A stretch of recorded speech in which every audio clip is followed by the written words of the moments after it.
something. How did we get here? A CDMP TV and film presentation from Crazy D, the mind who brings you the Black Ice Chronicles, the Females DVD, and Situations DVD, brings you The Shifter. It's Halloween night at Crazy D's, and a pesky vamp is out for blood. Beware of the Shifter. That's it. You gotta go beat it damn scram, man. Damn. Why don't you be a doll and find me a place to change? I need a place to change my clothes before I go. What? Don't try to hold me on the phone. Dee, you been holding out on me? I was just about to stop and help. You know I help the crackheads, D. Some people just don't have originality with their outfits. It's like I hear voices in my head talking to me and shit. I saw that punk ass Charles Pippen and his cousin leaving here. I learned the grace pose. Get your camera ready. We're here, like we said, for trick or treat. Crazy, what did you see? Just inspired by something.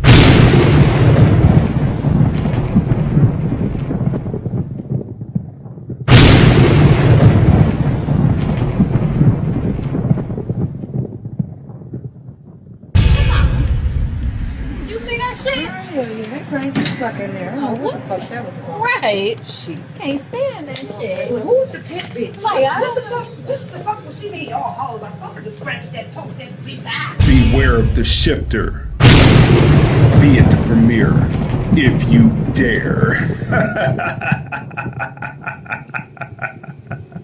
Brother Muhammad, if you could, I see you got the sax. If you could hit it, we just gonna move the mic out the way and just let you go ahead and hit it. We're over here at the West Las Vegas Library Theater as part of the summer program for our youth. Brother Muhammad participated. Let's hear what you got.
and I was here giving back. Brother Muhammad, thank you so much. One of the alumni of the Summer Las Vegas Performing Arts Program. At the helm, one of the folks that you gotta say is putting it down, because while the youth may not know, we know. While we don't know where he goes and what happens, when you have talent that's willing to share and give back to the community, as in the form of the icon that's sitting right here next to me, I'm gonna tell you, this brother meant something to me. It still does, because the images that he created put my life in front of me on TV and on film. I'm not gonna tell you how many films he's been in and how many things he's done. I'm just gonna tell you, he already has a day here in Las Vegas. That's right. We have an Antonio Fargas Day. They may not have other things, but we got Antonio Fargas Day, historically bound in history forever, as part of our Chime-In in the Desert series. I know the man's work. Thank you so much for making time to vote with our youth in the Summer Arts Program. Mr. Antonio Fargas, thank you so much. How are you doing, icon? And we are back. It's your man, the Turntable Assassin, and I promised you I was going to have, and I said it, that's right, I'm country, we going to have. I have the beautiful, the talented, the gifted. I grew up with this lady. I love her. Can I keep it on? Listen. 100, my first crush. I'm so serious, my first crush. Before Janet, I couldn't have a crush on Janet. She was little Penny. I couldn't crush on Penny, but I crushed on Thelma. But ladies and gentlemen, the beautiful Miss Bernadette Stannis. Hey. Thank you. How you doing? I'm good. How are you? I'm doing great. You know what? I told you, we don't do interviews. Right. We just going to have a conversation. Yes. What is going on with Bernadette Stannis right now? The Black Ice Chronicles, Females DVD. I don't think you realize who the f you talking to. Written, filmed, and directed by Crazy D. Look, Crazy D, I want to work with you. So, how long before we start shooting? I don't have all day, but... You don't have all day. Selling now. I see you still got them lips. This is a reality that's going on right now in the streets. People are being targeted. People are being... just the whole 9 yards. In many ways, snatched up, railroaded into a prison industrial complex system, and there you go, becoming the new modern day slave. Okay, the reason why I asked that question is more as far as the person protecting himself, not outward appearance, because I realize that as human beings, we should be able to dress like we like to dress, right? Because even in the 20s and 30s, 40s and 50s, when the zoot suits were out and the men were dressed in three-piece suits, the police would drive up to the corners, and it would be a scatter mode, still the same, even though they were dressed to the nines, so to speak. Yeah. So it doesn't matter how we're dressed. What I'm saying is, how do we get our youth and our young men to be aware that they're hunted, and thus be aware of surroundings, and that's what I'm talking about. I'm talking about more for us, not for our outward appearance to someone else. Yeah, I got you on that, because as you begin to talk about that in terms of not having to be regulated into wearing whatever it is that the society wants us to wear, we should be able to define for ourselves what we want for ourselves. I remember that campaign that was out not too long ago, where the RZA had said something kind of similar, where hey man, people should be dressing differently in order to do this and that, and all of a sudden there was this huge Tell RZA this person was wearing a suit campaign that was going on. Of course, you had the Sanctuary, Without Sanctuary, the book that showed clearly countless number of black people in this country, Africans in this country, America, being lynched, being strung up on trees and having their lives taken away from them, and they were dressed in suits. Or in army or military uniform. Yes. Bars and bars and bars and bars. I said every verse is dedicated to my day ones, who always kept it G and never changed up. The big homies who's the reason why we came up, and they taught us game and they let this town change us. I can't forget my Brody Keys, homie Caged Up. We make you move so that when you home, you A1. Really though, if you with a person that's hating on your dream, you gotta leave that motherfucker. Cause they ain't cool for you. They hate you. They not right for you though. You got you some dreams, man. You better chase them dreams. If you ain't got no dreams, all you got is nightmares. Okay. Just keep it real. Just a little bit from me to from me to you. Now with that being said, some dreams got expiration dates. Like if you was born before 1970 and you ain't never been in no rap video, you might want to stop rapping, nigga. Like for real, quit playing though. Quit playing though. Go full time at the job. Why is you playing? Here's the thing about your movie, why I made a curator's deck of the Hollywood Fringe. Community, heart.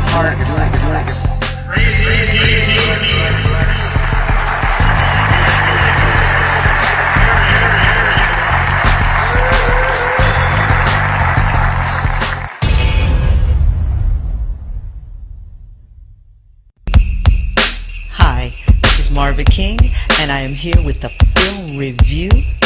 That part, baby. It's your boy B-Town's Power 88. You know how it is. We're going down the world famous Bomb Squad. Right now, you're chilling with my man Crazy D, and you're checking out the film review. We got movies, music, culture, politics, and all types of society events going on right here on the film review. What up? You know who it is. It's the infamous one, the infamous DJ Remix. And it's a big ass shirt, but I'm going to represent for Lordland Films. That's how we do it. Lordland Films, I'm just saying. You have been warned. What's up? This your man DJ Booby, the Party Rocker, representing Power 88 FM, and you are watching the film review. Hey, what's up? This is Tori Russell, the founder and director of Broadway in the Hood. We love you all. Reach Broadway in the Hood at broadwayinthehood.org or 702-482-8777. You are watching and looking at the film review. Crazy D, y'all. The legendary Crazy D. Crazy D is before his time. The musical digital man. And I want to say right now, what's up to Crazy D? Crazy D always one of my #1 supporters, man. A good man, good family man. Crazy D. Tell everybody where to follow you at right now. I want everybody to go follow Crazy D. What up, Crazy? Crazy D, the legendary Crazy D. What up, dog? Yo, Nipsey got some joints, man. All right, people. This is Crazy D, and I'm standing here with, of course, Sharon from TC's Barbecue Crib. Go over here so you can see the sign real quick. You know, we need a black television station because nobody is going to be there for us like we are. So come out and support. It's a free event from 6:30 to 9:30. It'll be live entertainment. You'll be able to receive information on the channel, how to get the channel, if you want to have content on the channel. That's right, and remember, the event is free, but the food isn't, so come early and get a meal. See you tomorrow. TC's Barbecue Crib. Hi, this is Bernadette Stanis, Thelma from Good Times, and you're watching the film review. So she just left. Film review. It's a film review. Thought you knew. Hello everyone, I'm Rodney Smith with the film review. This is another great episode of the film review. We are the husband and wife team. We are the husband and wife team. We are the husband and wife team. Stay tuned. We're the husband and wife team. I'm Crazy D. And this is the film review. Stay tuned. We got a lot to talk about. We are the husband and wife team that review movies, music, culture, politics, and society. This is the film review. Movies, music, culture, politics, and society. We're the husband and wife team. I'm Crazy D. Tracy. And we review movies, music, culture, politics, and society. Sunday at 5:30 on Crazy on Dion page on Facebook. Live stream. The film review. Movies, music, culture, politics, and society. This is the film review. What's going on, people? How you feeling today? This is another great episode of the film review. Movies, music, culture, politics, and society. And do we have another great show for you today? First of all, we're coming in, we're doing the tribute to Miss Sharon from TC's Barbecue Crib. Let me bring this up because this appears to be, you know, one of the last times that we're going to talk about Miss Sharon today, because Miss Sharon Harrell, because she was for her people. And here we go. TC's Barbecue Crib. 3655 South Durango Drive in Las Vegas. It's a tourist attraction.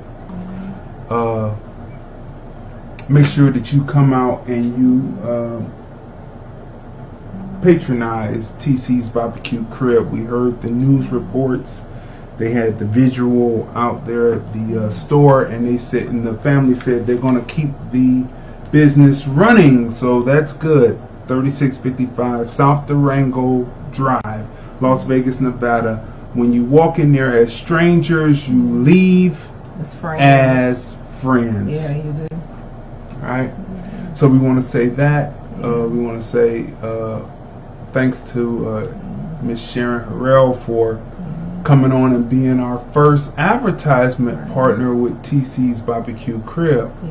We're going to be definitely talking about her tonight and the different logos over the time. That's another logo from TC's Barbecue Crib.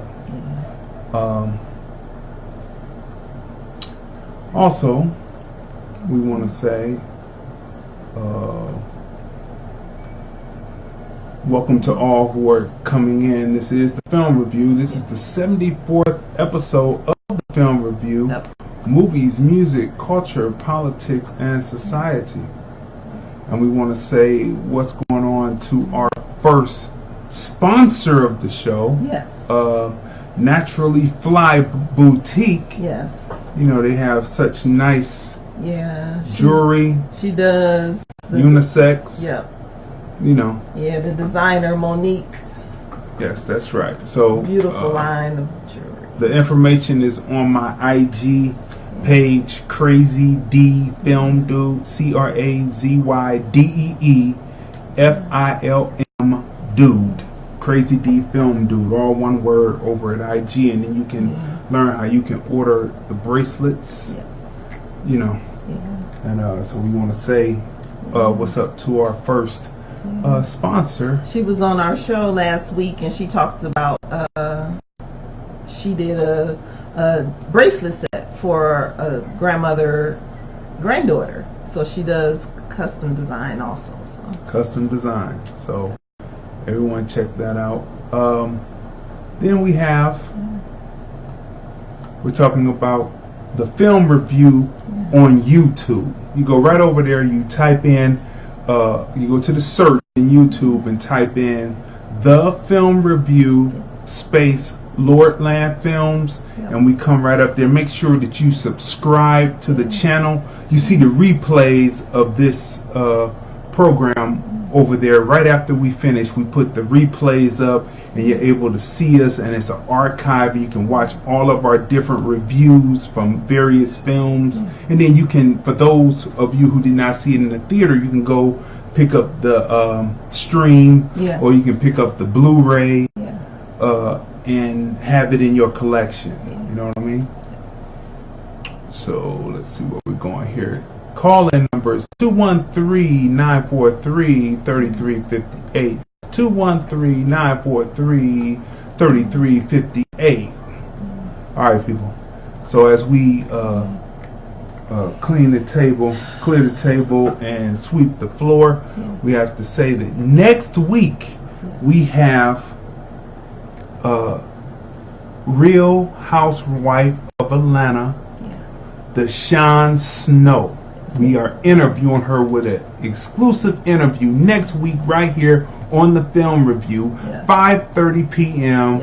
Chime-In at 213-943-3358. We are interviewing her because, you know, once you're a housewife, you're always a housewife. And she was one of the originals. She was one of the originals. Married from the Atlanta cast. That's the Atlanta cast, and she was married to Eric Snow. She's going to talk about picking up the pieces and a new line of self-esteem books out for preteens that she's produced.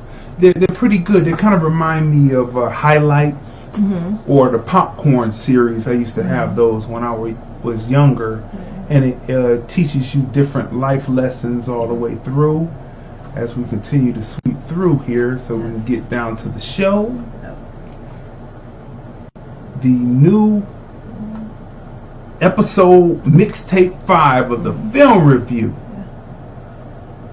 Music review show is up right now for everyone to listen to. Available on Vimeo. You can see the tags right on Crazon Dion page. You can see all the tags for that. You can also hear it on SoundCloud on the film review page on SoundCloud. Just type in soundcloud.com/the film review, and you'll go right there and you'll be able to watch and listen to all of the episodes. As a matter of fact, you can listen to the podcast versions, audio only, of all of our previous film reviews. Make sure that you follow that also. You can listen to them while you work, while you're exercising. That's right. Absolutely.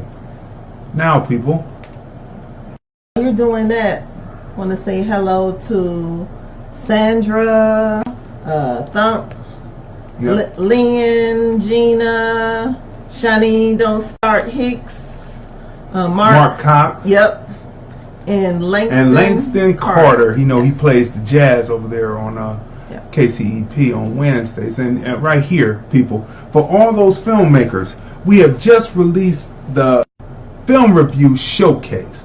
The film review showcase. You submit your films. All of the information is on Crazon Dion page on FB and also on Crazy D Film Dude on IG. You go there, you can learn how you can submit your films, get them into us. We will review your film and we will give you an interview right here on the stream. Right? So no guarantees on a positive review, but that's what real filmmakers want. They want the right critique at the right moment and all that. Now, well, this has been a crazy end to August, and we want to bring this up next before we get into the show. As we clear the table and sweep the floor, we want to say best wishes and get well soon to Franklyn G. From Like It Is Radio. Franklyn G is my friend. We debate the topics, but we always produce a beautifully produced product that will last well beyond when we are here. That's what we're about at LordlandFilms.com. Producing something, producing quality picture and crystal clear, pounding sound that when it comes through to you years later down the road, when we're no longer here, centuries later, people will still be watching and seeing what we did to better the plight of black people, human beings in this world. And we want to shout out to Franklyn G because he always does that with everything that he does. From the Man Who Cook to the Kim in the Desert series, the Malcolm X celebration on Malcolm X for Malcolm X's birthday. All the things he does, talking about Martin Luther King, all of the fallen soldiers before. He does a lot for the community. He does. He's a great mentor, for everyone, the community, for the youth, just everyone. So a great role model. So we want to say, get well soon, Franklyn. Speedy recovery. And make sure that you go to Crazon Dion page again, and you can see the get well wishes that we filmed from such people as DJ Thump, Joy LaShawn, B. Timms, and Certified, DJ Certified. So make sure that you go there and you can see that on the page and leave comments. And then if you see me out and I have my camera, so make sure you give best wishes to Franklyn G. All right. People. Now prayers go out to Franklyn and Shannon, his family. But definitely put prayers out to those who are the caretakers for people, because they really need your prayers. Our prayers have been going up for the situation since we found out. So get well soon, Franklyn, and get back in the saddle again. Okay, people. We come here now with heavy heart, right? Because a friend to the community has departed us. Her name is Sharon Harrell. Right. She was the owner of TC's Barbecue Crib. Yeah. 3655 South Durango Drive in Las Vegas, Nevada. A tourist attraction. When you walked in as strangers, you walked out friends. And Definitely. that's exactly the way it was when we first landed in Las Vegas in 2012. We were listening to the radio and they advertised TC's Barbecue Crib. And my wife and I, we went right over there. Yeah, we said we have to go. Right? Because we had come to the city like, you know, I had come because I had won film festivals here, right? One in Los Angeles and one here in Las Vegas. I said, well, this is nice. Let's move out here. So we moved, and so I was going around to different businesses offering my services, right, for commercials and things. And I was doing it to build clientele. I was doing it complimentary, right. So when we walked into Sharon's, I offered it to her, and she automatically said yes. You see what I'm saying? You walk in as a stranger, but you walk out as friend, right? So we did that, and I said, well, let's shoot the commercial and we'll get an interview. And this is what she did. She was always nice, more than polite. She was family. She treated you like family when you walked into TC's Barbecue Crib. Well, first of all, let's say when we first walked in, we looked around and we said, this place is really nice. Nice. And then so we saw a wonderful young lady approaching us, and it was Sharon with a beautiful smile on her face, you know, and sparkling personality, just friendly, you know, as if she already knew us, you know. So we ordered, we sat down, the food was delicious. Sharon was just so sweet and friendly, and we just talked to her. We talked about where we came from, and we just from there developed like a great rapport. And then just from there, it's just like a relationship, because like you said, we walked in as strangers, left out as friends. So it's like you developed a relationship, like your family now, you know? So Sharon did not use the word I a lot. No, she didn't. She's was a we person. That's what I loved about her. You know, she's a community person. You know, and she loved her community. You know, and she did so much for her community. And she had events in her store. You know, she had what comes to mind for me, what sticks out a lot, is she had the family night where children were able to eat for free. That was Monday nights. Right. Children were able to eat for free. And then that speaks a lot about her heart. Because we know in this economy how expensive it is. You know, how expensive it is, and people are working and just living their day-to-day lives, and here this wonderful woman is who owns a business is saying, hey, you know, my establishment is open to you and your entire family. But you know what? I'm feeding your kids. Don't worry about it. You know, so that was just the type of person she is. That's just the type of person that she was. It's hard. It's hard to say. Yeah. So, see, people who know me know that I come in and talk business. So automatically, my wife is the smoother side, where she mentioned that we actually sat down and ate. We didn't come in just talking about business. We actually patronized the establishment, and then said, hey, you know, this food is good.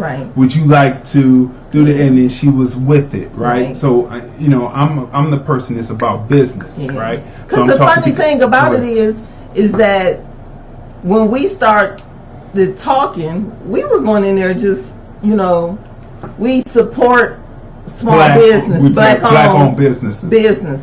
To be specific. Right. And so when we went in, like I said, and we told her, oh, this reminds us us of our business back home. You know, like a family atmosphere, just like a safe environment, right? Safe environment. And so we just talked and got to know each other, and then later on, as that's how the business side opened up, you know. And so, what can we do to push this even further? Push it even further, right? You know, so you know, it's a sad affair because no one expected this. Yeah. Right? And me and Sharon would sit down and we would have our discussions would be about brick and mortar business situations and the situations, the day-to-day situations, and that's how we connected. And we would tell her, and I'm so glad that I was able to tell her that the community loves you, Ms. Sharon. Yeah.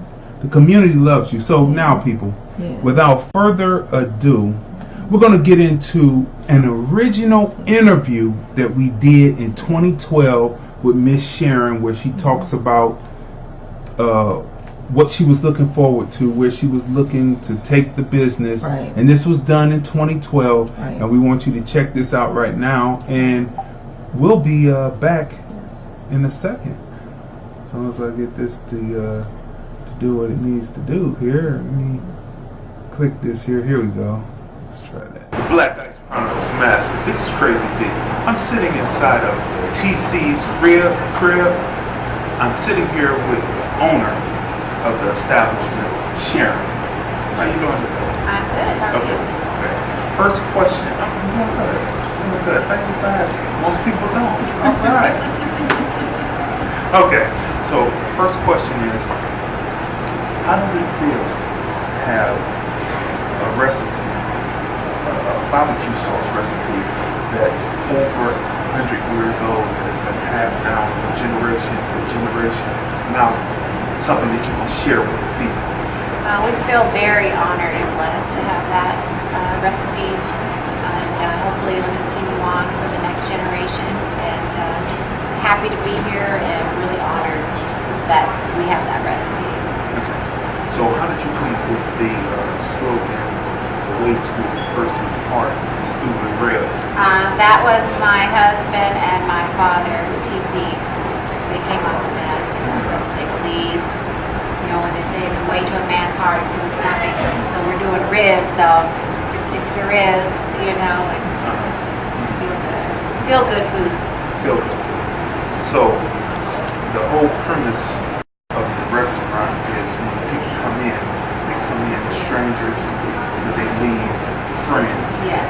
So explain that to the people. We love the people to come, our customers. Most of our customers we become friends with. Not only do you come for a meal, but a lot of people come just for friendship and good food and conversation and a good time.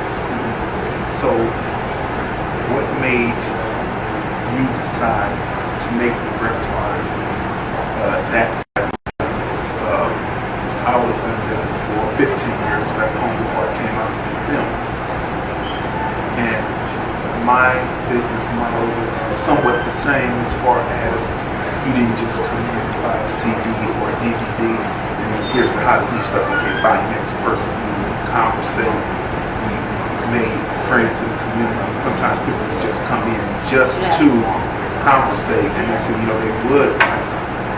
So what made you decide not to just be about selling food and more about the, I would call it a family dynamic? I don't think that was a conscious decision. That's just who we are. And most of the time who you are comes out, and no matter what you're doing, whoever you are, sooner or later comes out. And that's just how we are. You know, my father's from Louisiana, and there's just good Southern hospitality. We didn't really come up with a concept. It's just how it was us, and that's how we ended up being. So how does it feel to have, to be able to share generations of your family on your wall? It's really a blessing because I know, especially us being Black, you know, it's not common that we have so many photos. We've been blessed with many photos on both my husband's side and my side. We have pictures of our chef and his family up, and I love coming in here and looking at the pictures. You know, my mom's not here anymore, so I wave to her, you know, occasionally. Hi, Mom. We just feel good, and I just feel like our ancestors are looking after us. What's going on? This is Crazy D, and I'm standing here with Sharon Harrell from TC's Rib Crib. and you're watching Black Ice Chronicle. What about babo and sauce? That we've been thinking about doing. We're doing research on what we actually have to put on our menu for content. Okay. So that's our next move, is to bottle the sauce. What other events do you do as far as business, like cater weddings? Oh yes, we do a lot of catering. As a matter of fact, the Black Lawyers Convention was here in town from DC. We fed them breakfast this morning at Caesar Palace. We fed them dinner last night, chicken and waffles. And the night before we did barbecue ribs and chicken. This morning we did eggs and waffles and bacon, sausage, fruit, whatever you need. And this past weekend we did 2 weddings. People can come in and order anything that's on the menu or off the menu. And you feel that it's important to feed children because on Mondays, children Oh yeah, the eat kids for eat free, yes. Yeah, explain that concept. We have a special every day of the week. We just came up with, we're family. So bring your kids. What's next in the next 5, 10, 15? Ooh. Well, in this economy, it's been rough, but I would say in the next 5 years, maybe we hope to have maybe 3 more locations. So do you rent out your facilities for functions? Most of the time, we're still open when people come in. These partitions move. So we block off, like Friday night we had about 45 people here, so we just blocked off, reposition the tables. Oh, okay. It's a birthday party. Oh, okay. Okay, so you do rent out birthday parties. So how do they get in contact with you for that? Oh, please call 702-451-RIBS, RIBS 7427. My name is Sharon. And whatever you need, we don't say no to much. We fix stuff that's not on our menu. Really, we don't say no too much. So there you have it. We're here at TC's Rib Crib. This is Sharon. Of course, you know who I am. I'm Crazy D. And this was a great interview. And don't forget, come here to get your food. This is a location off of the strip, a destination, a tourist attraction that you have to come to when you come to Las Vegas. When you are a tourist in Las Vegas, make sure the limo brings you up to TC's Rib Crib. That's it. The Black Ice Chronicles. Please, let's lift up our community in prayer. We need everyone to come together. I'm serious, man. We have to come together. I have a happy story, a happy memory, because I know you've been taking this really hard, though. But do you remember when we were doing our membership drive? Yeah. And we were like, dang, we need to get a live remote. Like, what are we going to do? And you were like, I really want to do TC's, but they don't open till like 10. Right. And Above you called her. And she came and opened up TC's early just for us, gave us a whole spread of food. A whole spread. Like, we took so many pictures that day. The picture that I posted was from that day. The picture Ballin posted was from that day. That was just such a great day. And that was the first time I met her. And her energy was just so beautiful and so sweet. The time that the football team came out here, Yeah, they were the stranded. Florida football team that came out here and they played Bishop Gorman. They beat them, and Did they? Yeah, they beat Bishop Gorman that year. Yeah. And never mind. So there was a tornado that hit Florida. A hurricane. That hit, and they didn't know. The team did not know if their parents were okay. Wow. Phone lines were down. They didn't know what they were going back to. As a matter of fact, they couldn't even get a flight to go back because the airports were shut down. Right. So these kids, these high school kids, the cheerleaders, the coaches, the parents, the team Over moms, 200 people. over 200 people were stuck here in Vegas. Wow. When I tell you that woman opened her door Wow. And not only did she open her door, she fed the entire team. Wow. Free of charge. Wow. And to my thoughts of Sharon, she was a wonderful woman, very giving. She was just, had such a big heart. And I have to say, yesterday on Thursday, it was very emotional for me and Thump to even talk about it. We were both crying on the air. People were calling in, giving their thoughts, and they're still calling in. And my thing is, tell somebody that you love them while you can, because it'll be a time when you won't be able to. And my heart goes out to her family. Hey, my name is Brian Timms with Power 88. I just wanted to say to the family of Sharon Harrell, my grandmother explained this to me one time, and Sharon is a true flower in our community. Sometimes God walks through the garden and he picks some of his best flowers to be with him. And I think that's the case of what happened with Sharon. I just wanted to say, keep your heads up. You know, we constantly have you covered in prayer. I pray God's comfort to the family right now. And we're going to miss her a lot. She's a great person in our community. But you know what? Again, she's that flower. God did definitely want her with him. So sometimes he does take his flowers and bring them home with him. Listen to this, though. I want you to know we do pray God's comfort over each and every one of you. I know this is a difficult time, but he's got it. He's got it. All right. And he's got her in his arms right now. So know that. I hope that comforts you a little. And God bless you all. Welcome to TC's Real Crib!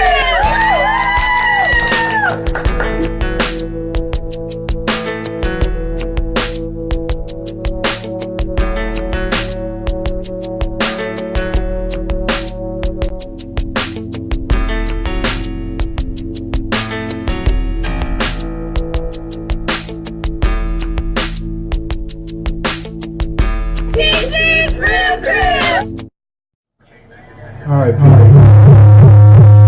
Get down. There we go. This is an honor.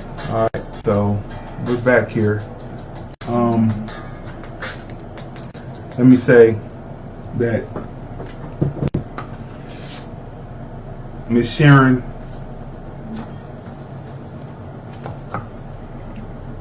you see the outpouring of affection. I mean, it's hard to say. You know, I always say that I hate people saying I when a person passes. But you know what I found out that is just from us doing this show right now?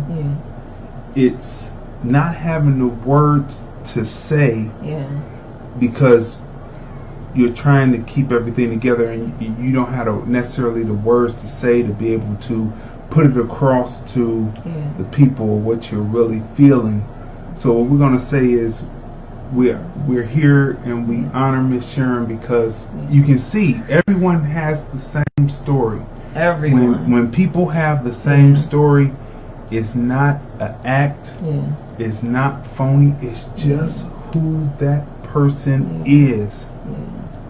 And Miss Sharon was that person who cared for the community. She did.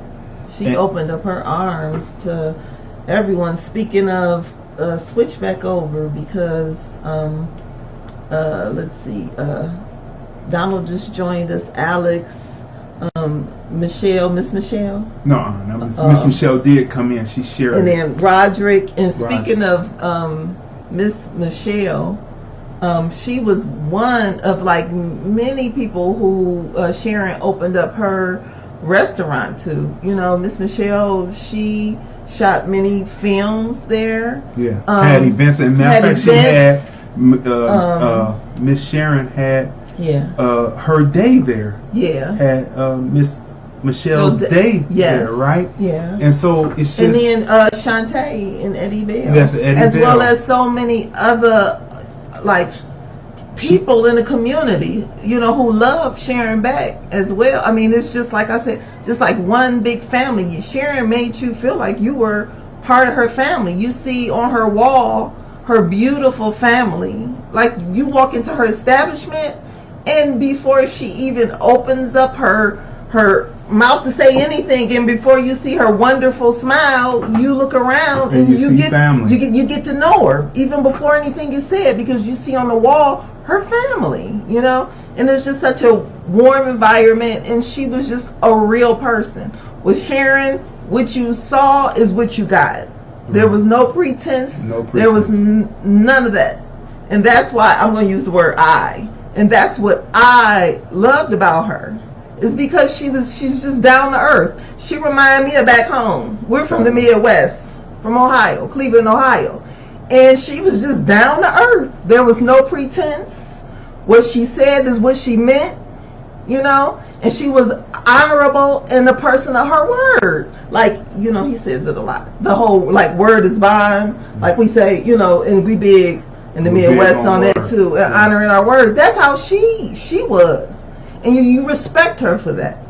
And so she will truly be missed. I forgot about, I talked about the kids, because I love that when she would have, like, Miss Michelle Boykin said, "I will always love her." Yeah. Yeah. I mean, this is a great. Let me be clear about this. About Sharon. Sharon clothed, fed, and employed the community. The greatest thing that you can do for another human being is feed and clothe them. She not only fed, clothed, but she employed the community. She did. You know what I mean? Yeah. And here's the maddening as well as saddening part of all this. You know, like me, I'm a race person, and people know that I'm about, you know, seeing black people come up and take their rightful place, right? So for me, it really doesn't matter, but all at the same time, she was able to bring all different people together to sit, to eat, to have a meal. Right. Now, if you remember, if you look at the old tapes from the late 50s going into the 60s with the lunch counter sit-ins and how black people were being pulled out of the lunch counters at Woolworths, right?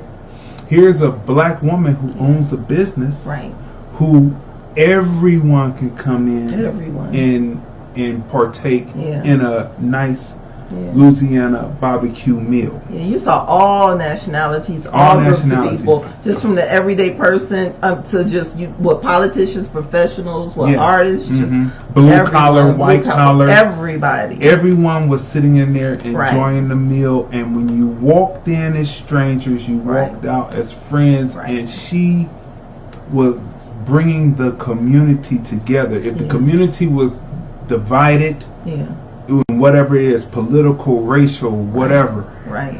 When they came, they would come together and have a meal at TC's barbecue crib, and be able to have a conversation and possibly iron out some differences. Right. And so that right there is the loss. What's up to Getty Wright? I see he chimed in. Donald Randell, he chimed in. So I mean, it's just such a loss to the community. Such a loss to and the to community. her family as well, and friends, and just So I mean, what can be said? We're gonna miss her. You know what I mean? Everything else will work itself out. But we just wanted to make sure that we came in and gave the tribute and showed you that that footage was from 2012. Right. Other than the radio station, I shot that just Friday. Right. But the original interview was done in 2012, and she was the same person then, way back then, that she was now. Yeah. And so, I mean, that's all that you can ask for a person to be genuine and be about the community. And you know what I noticed when I was going through her photos is she loved taking in the different political events, feeding the various politicians, and supporting the various candidates. Right.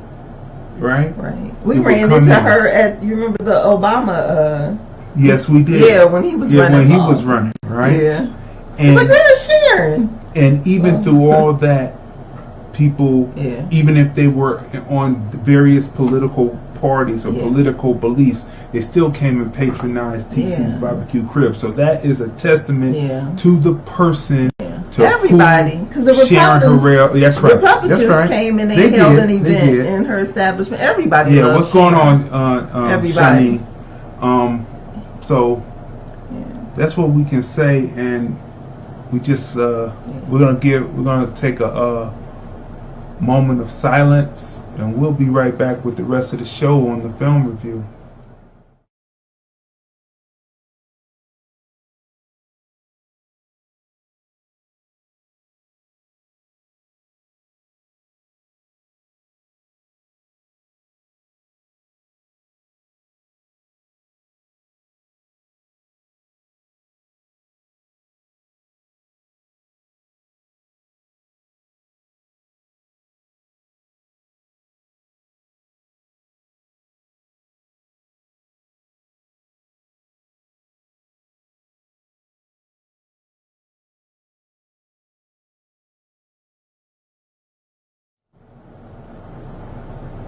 All right, people, we're back. You know, originally the show, we were honoring Louis Gossett Jr. And if you see the slogan up there on the still from the original interview that we did back in 2012, he says, "There is no such thing as impossible. There is no such thing as impossible." I got to read what Shani said. "Sorry for the loss of your friend. Sounds like an honorable queen. Prayers for all those who loved her." Thank you, Shani. Prayers to the family and loved ones and all those that are, you know, through blood affected her sister. by this. It's very important that we give reverence to her family. Yes. Because what we're going through dolls in comparison to what her family is going through, and the daunting task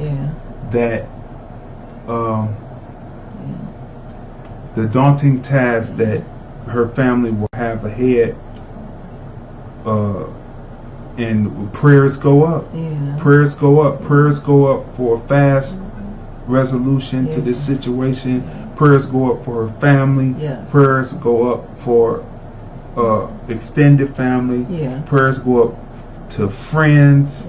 Prayers go up for everyone going through this time.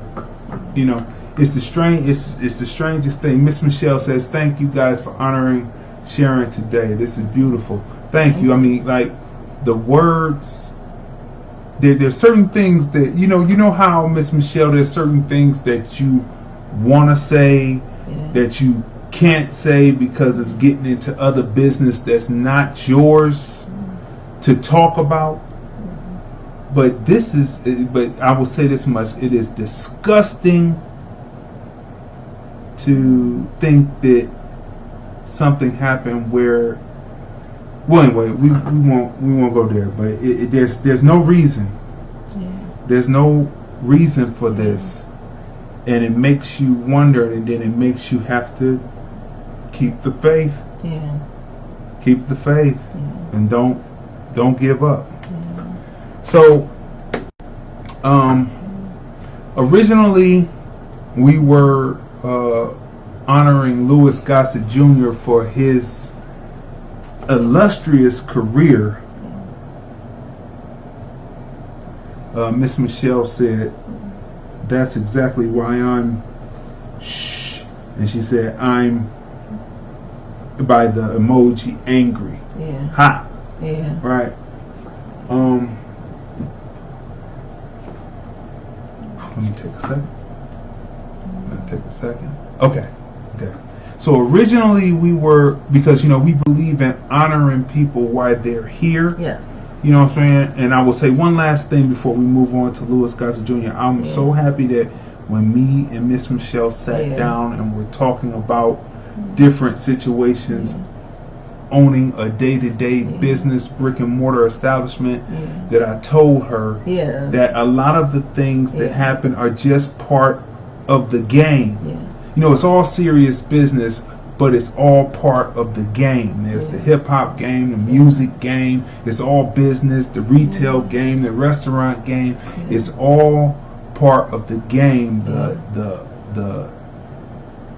attitudes, the love. It's all love. And I said, the community loves you, Miss Sharon. And if there was any doubt, and I'm so glad that I say I don't like saying I, but then what else can you say? It's your personal experience with that person, and there's no one that should judge that person's personal experience with that person, because each person had their own personal experience. And the depth in which it went, no one can judge that. So I'm so glad that I was able to tell her that the community loves you, Miss Sharon. And that was recent. And from a business standpoint of owning brick and mortar business, that everything that went along with it was just part of the game.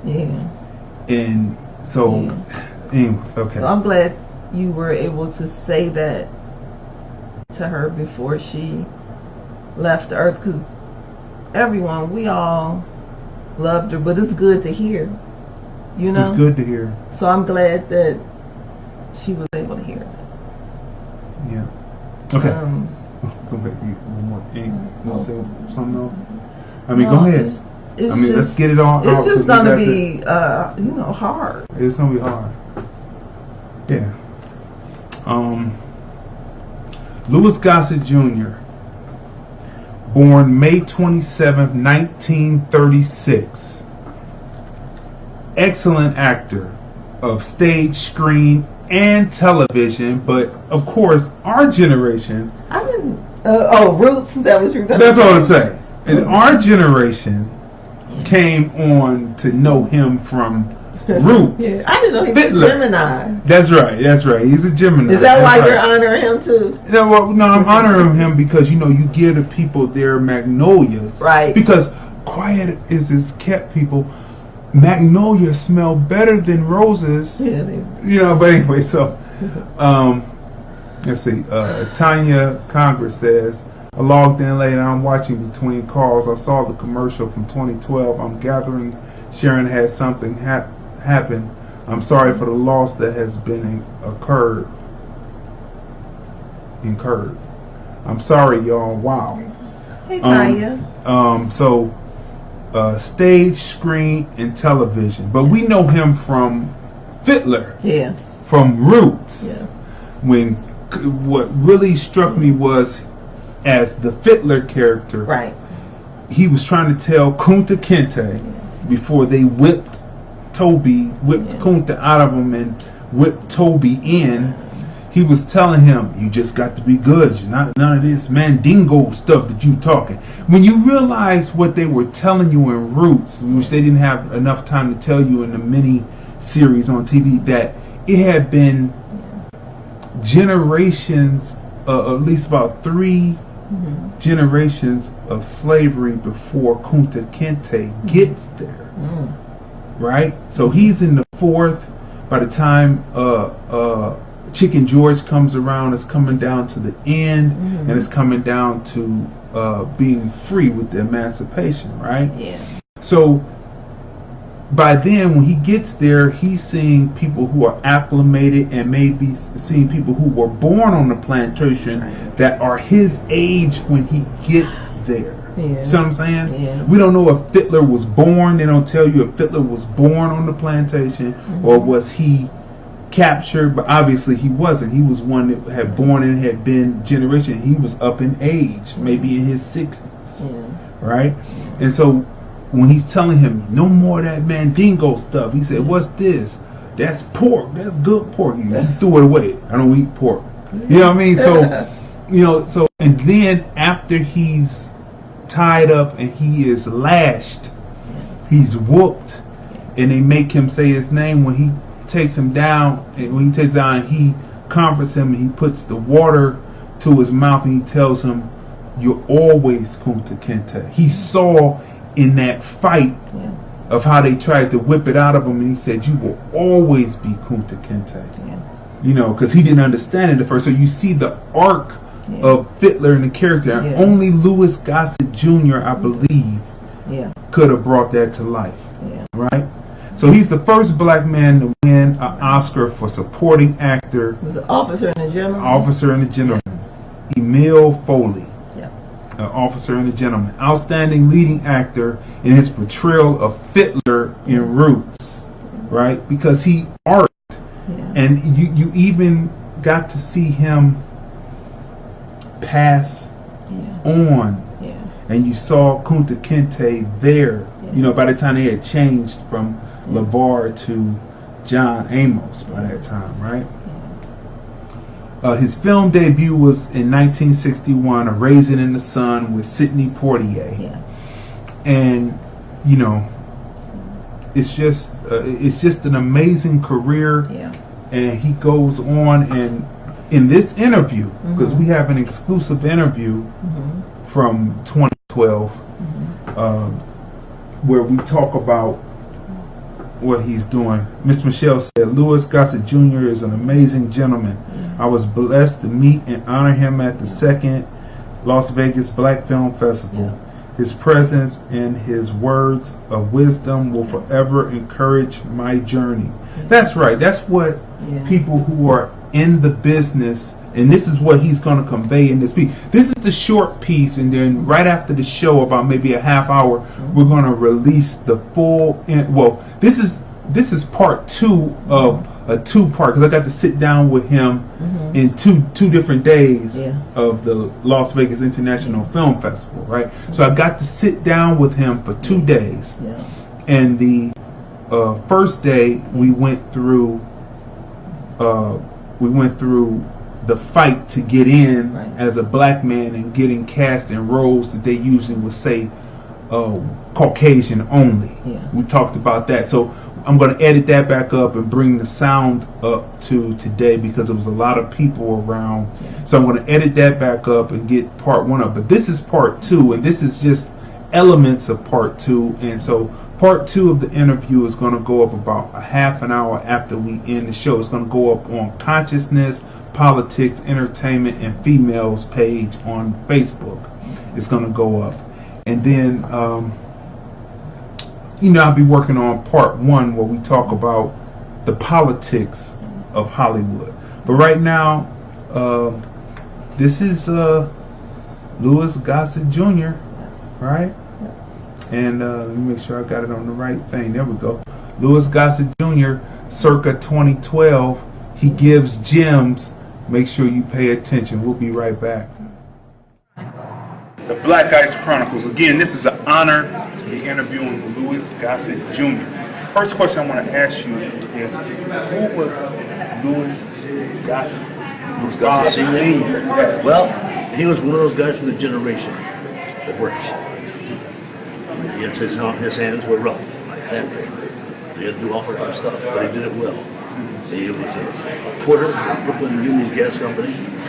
Wound up being in the billing department. He sold the numbers. Did everything he possibly could so we could be okay. So during Roots, I changed my name from Lou Gossett to Louis Gossett. Okay. To get him that. So from that, you took his example and incorporated it into your acting, into the characters that chose. That was a generation they couldn't demonstrate love so much because they were too busy with survival. But that didn't mean he loved me any less. So when he died, I saw 6 carefully prepared scrapbooks about me. I didn't know he was that proud. So that's so. For what it's worth, go back and see what I think your fathers were proud of you, but they didn't know how to say it.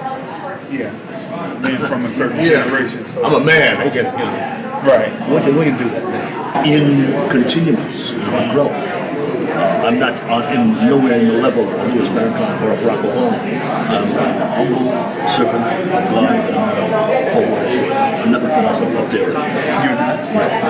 You through acting, you gave us an example and a role model, and that's just before there was Barack Obama. Yeah. Right. I encourage City 48 and Morgan Freeman and all those people to do the same. Right. All of you came through that period were for us, who we can look to and say, if they can do it, we can do it. Oh yeah, well in that way, yes. It seems to be, to put this message together, we have to prepare for our responsibilities in our country. You're a book actor and a gentleman. I read a passage where you talked about Sammy Davis Jr. How that you could relate to his what he was feeling. You're like a conduit between actors because the ones who were acting in the 20s, 30s, and 40s came and were still acting in the 60s and 70s, and some they were blessed into the 80s. What can you give to the people who were not privy to actually know the icons who came through when it was real tough to where you are and you bring it forward? Now, what do people need to know in this business, on the business side? Well, I encourage young people to do some research. Find out who Red Signal was, Canada, and one of them, what he struggled. I was Davis Jr. Yeah. Diana Sidney, Brenda Sage, and come up today to us and see, and then you'll fit what we have to do and continue this. But it shows you a line of wonderful actors and actresses who made it through a place where it's supposed to be impossible. So the first thing, the young people, I tell others, there is no such thing. It's impossible. There's no such thing. I remember there used to be a 10-second 100-yard dash. Now it's down to 8. There used to be a 60 home run, and now it's 70. You know what I'm saying? There's no such thing as impossible. We still have that level to go. We need to keep the stuff that keeps us from getting there, get that out of the way. Louis Gossett Jr. And we are back. We had some technical difficulty here, but we took care of that. Yes. Right? We took care of that because we keep it moving so you can catch up with us on another part of the page, right? On the front page as we put part 2 and we make sure that you're still with us. All right? Space. Come on, people. What I liked about meeting Louis Gossett Jr. is he was down to earth, and I was happy that he was the same person that I thought he would be, because you know sometimes when you meet celebrities, sometimes you can be disappointed if they're not what you expected, but he was definitely what I expected. Really kind, friendly, talkative. He loved his audience. So yeah, he did. Yeah, it was nice to meet him. It was. Let me paste this real quick as we keep going here. All right, there we go. And we got that there, and start this back up here, and let's see where we can go. All right, so we got that, so we can catch you guys back up on another page. Okay, people. So up next. Okay. So let me, in closing on Louis Gossett Jr. It was an honor to meet Louis Gossett Jr. Yes, it was. Louis Gossett Jr. kicked so much information, and like I said, on the second half, in a half hour after the show is completed, we're going to put up the full interview of Louis Gossett Jr. What can we say about a man that's so accomplished that would take the time to pass on the information that he did for us, right? Right. It's a blessing. Yeah. I mean, it's a blessing to have someone who is knowledgeable be able to kick it and tell you about what's happening, how it's supposed to happen, right? When it's supposed to happen. So now, people, let me just put up an ad here real quick, because that's what I'm missing here. I'm missing the main ad. All right, so people, we're just putting that up right there for a backdrop here. Okay, so the top 5, yes, the top 5 hip hop groups of all time. The top 5 hip hop groups of all time. 213-943-3358. That's 213-943-3358. We want to hear what your all-time hip hop groups are. And let me tell you criteria for the all-time group. One of the criteria is that they have to have changed the way the culture is going, right? So that means not only just hip hop culture, right? Because hip hop culture is DJing, breakdancing, graffiti, and of course the mic, right? So that's the 4 elements. You know, some people say there's a 5th element, and I hear people talking that. So, but those are the elements of hip hop, right? And having fun, because you're still number 1, right? And the battle and the freestyle and all that. So we put that in there as a 5th element, the freestyle. What are your all-time top 5 hip hop groups of all time? Now, you know, hip hop started out as a group sport. There were crews or groups that came together and they rapped. If you watch Wild Style, right? You'll see that, right? So they came together and they flowed, and then somewhere once the record labels got involved, all of a sudden the focus changed, right? And so this is where we are today as far as the focus. But the top hip hop groups of all time, right? So I'm gonna have you go ahead and do your list first, right? Okay, so am I starting from like number 1 to 5, or I'm starting from 5 on up to 1? I don't know. However you want to do it. How do you want to do it? Okay, well, I'll start with my number 1 favorite hip hop group. Okay. And you might know this already. Okay. Outkast. Number 1. Outkast. Number 1. Okay. Outkast. Atlanteans. AT-Aliens. Okay. AT-Aliens. Aliens. Outkast. Big Boy and Andre. Number 2, I'm moving stuff around.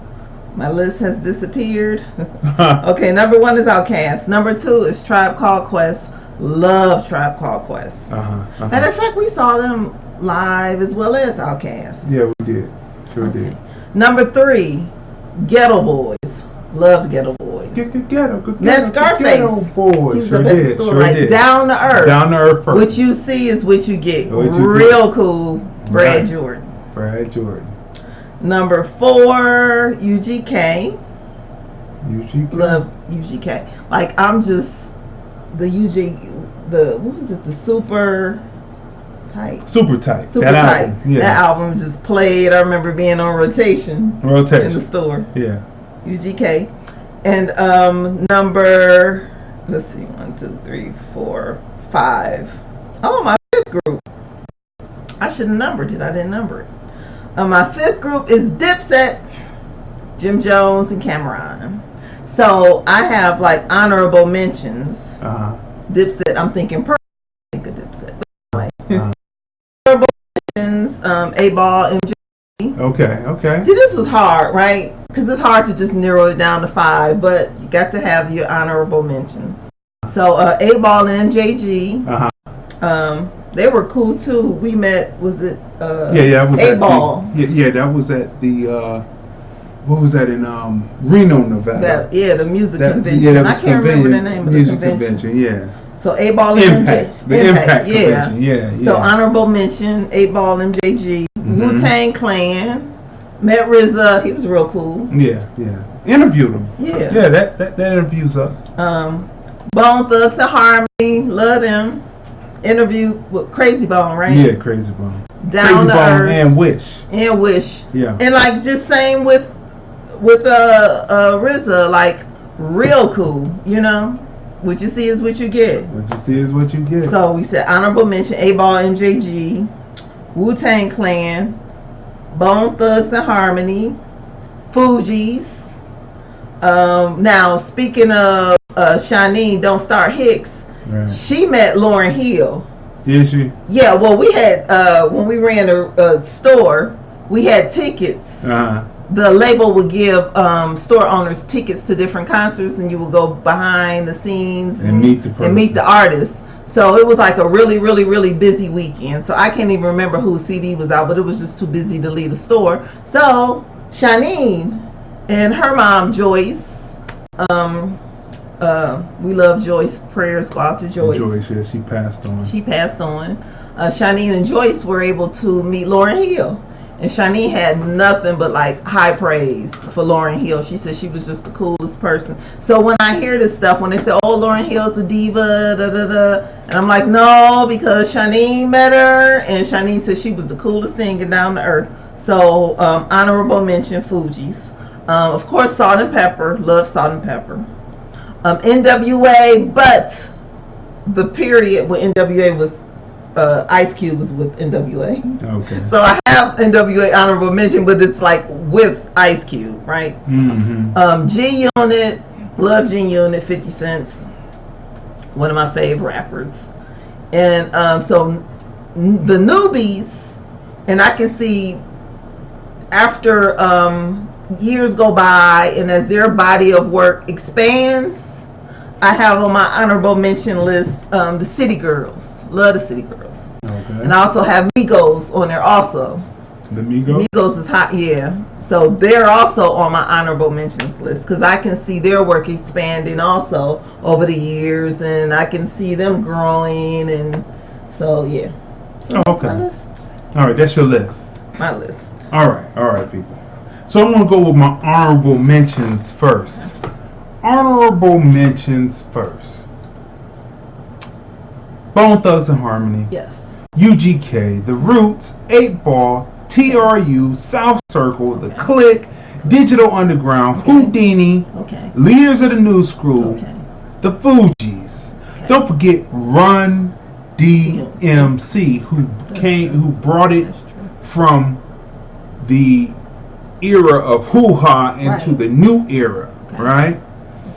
Then there's more honorable mentions. They were crews and not necessarily groups. Right. Like the 2 Live Crew. Right. Oh yeah. How can I forget the 2 Live Crew? You see, Luther introduced bass. Yes.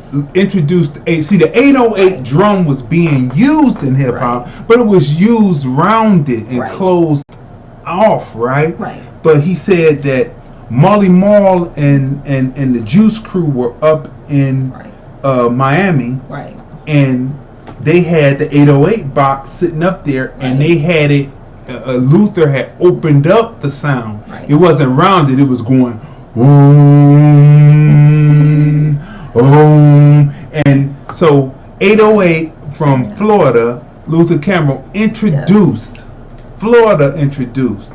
The 2 Live Crew introduced the open 808 dump to hip hop. So they are honorable mentions. How could I forget them? The mayor of Miami. The mayor of Miami. BDP Crew. Yes. Right? Now the reason why I didn't have them in group is because really it was KRS-One and that's D what I was Nice. thinking. I had them down. But then and it was really KRS-One and Scott LaRock the DJ.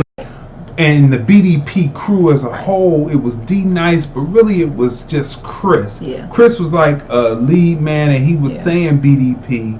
But then when he went solo, he just said KRS-One. You interviewed Chris, so how was he? Yeah, he was a nice guy too. Okay. Franklyn G, I had the camera. I organized the interview. And if you listen to the interview, you'll hear KRS-One when we're outside. Where's the guy with the camera? Come on, let's get this interview. Where's the guy with the interview? Right. And then we had Franklyn conducted the interview, and I held the camera. We did a 2-camera shoot on the fly. Right. So BDP crew. Right. And then the Juice Crew. Right.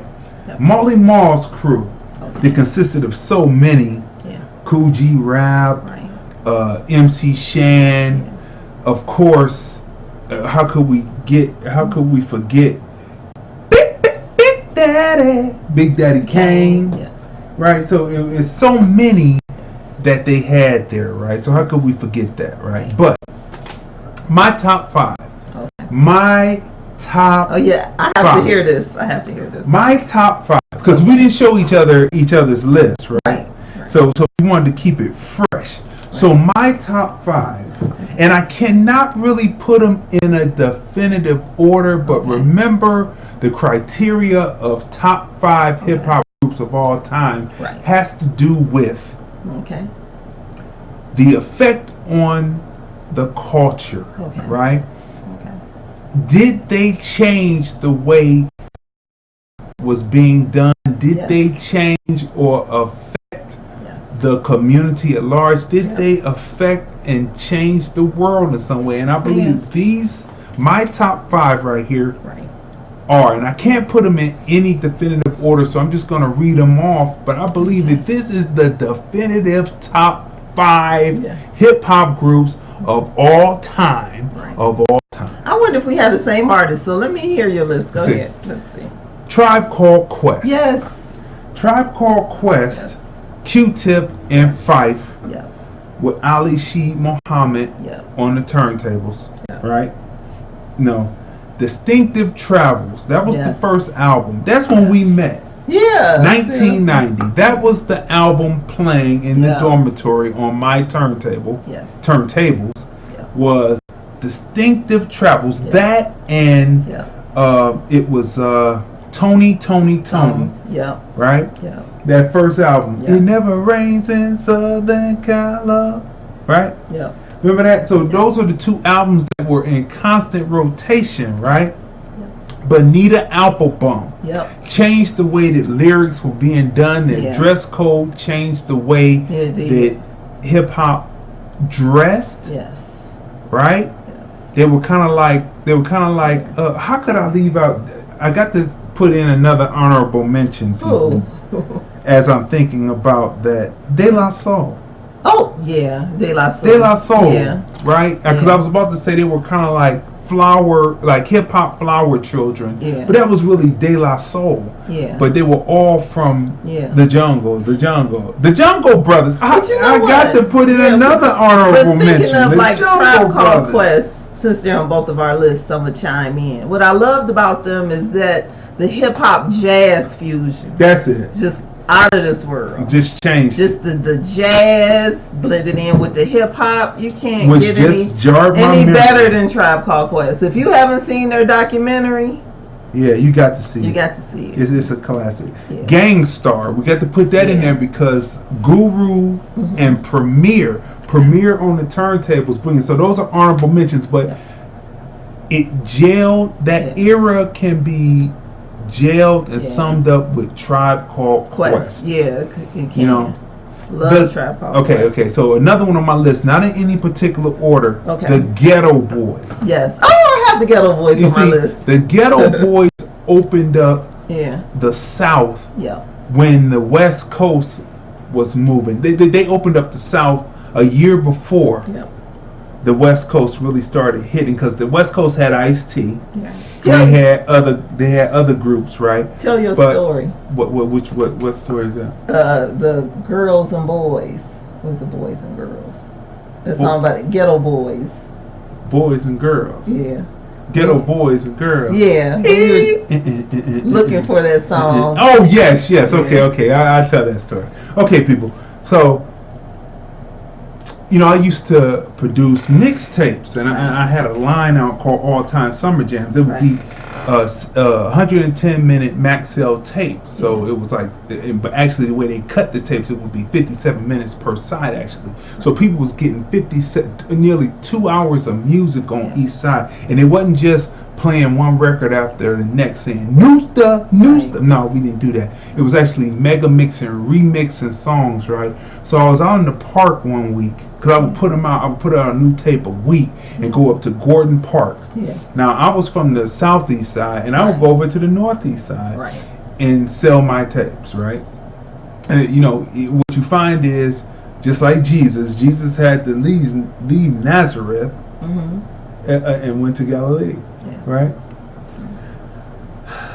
So I went from the southeast side to the northeast side, and people were galvanizing and picking up my tapes, right? So Gordon Park every week. So in the end, me and my wife, he was like, "Tape man, you got a new tape?" And I would have my big box of tapes, and they would pop it in, listen to it a little bit, and say, "Here you go."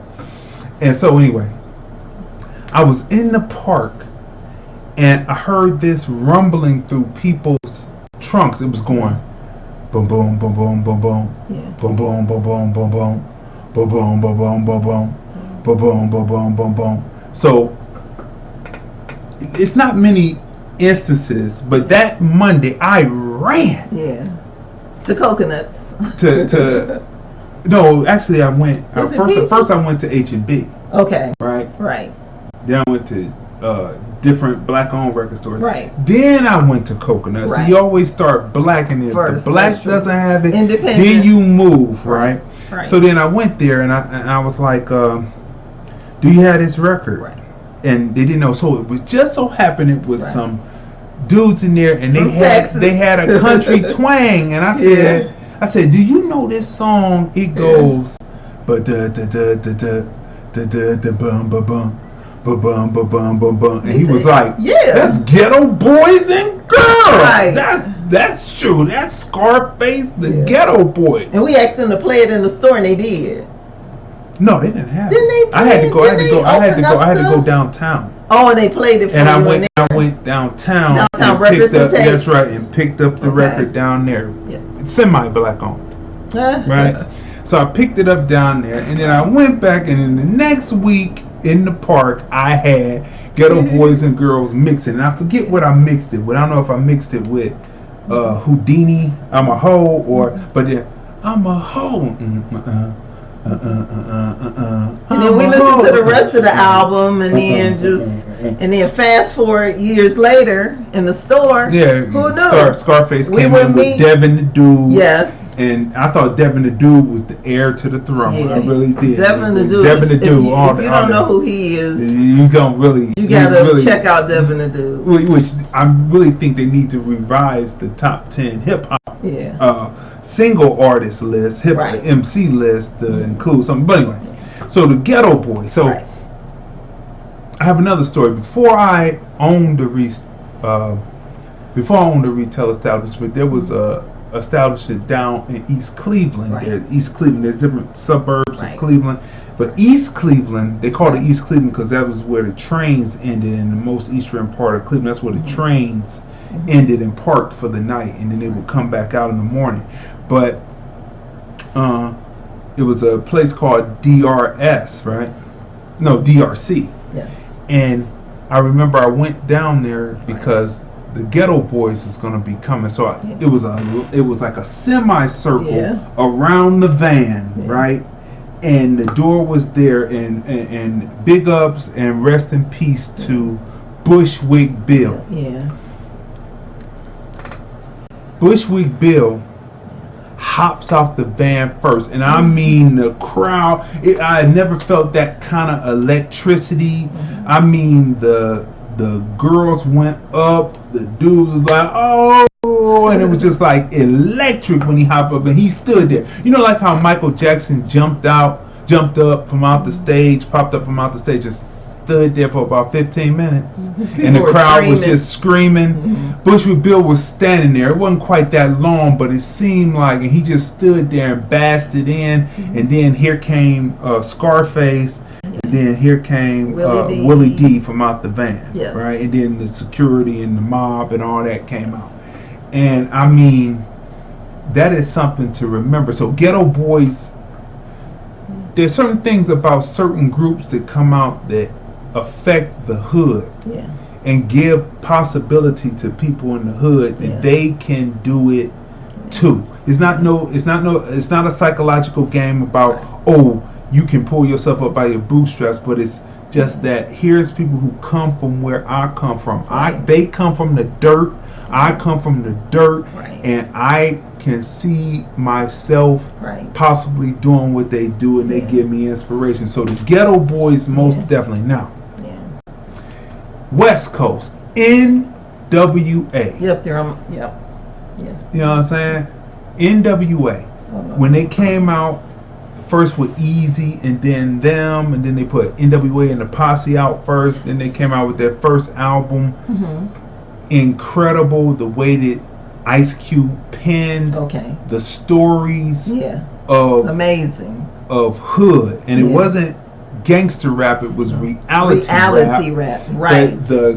Just like they the media coined just like it they as took crack, and just like they took rock gangster. and they put crack in front of it. Right.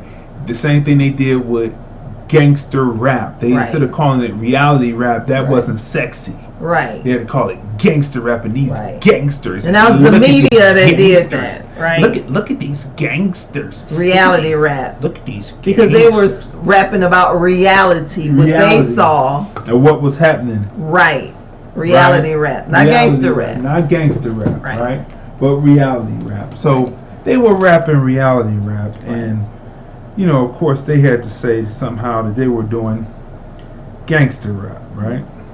So that's what they said they were doing. Yeah. All right, so NWA changed the course of history of how hip hop would develop and what it would go into. Now, you know, Chris and them had Criminal Minded, right?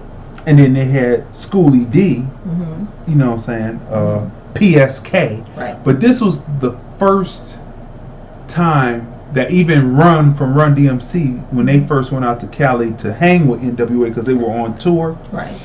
And they were one of the tour acts, and they said that they didn't believe. I think it was Jam Master Jay that was talking. He said they didn't believe that they actually were out there calling women out their names. They just thought that was just an act for the record. But then when they got out there, they saw that these dudes was actually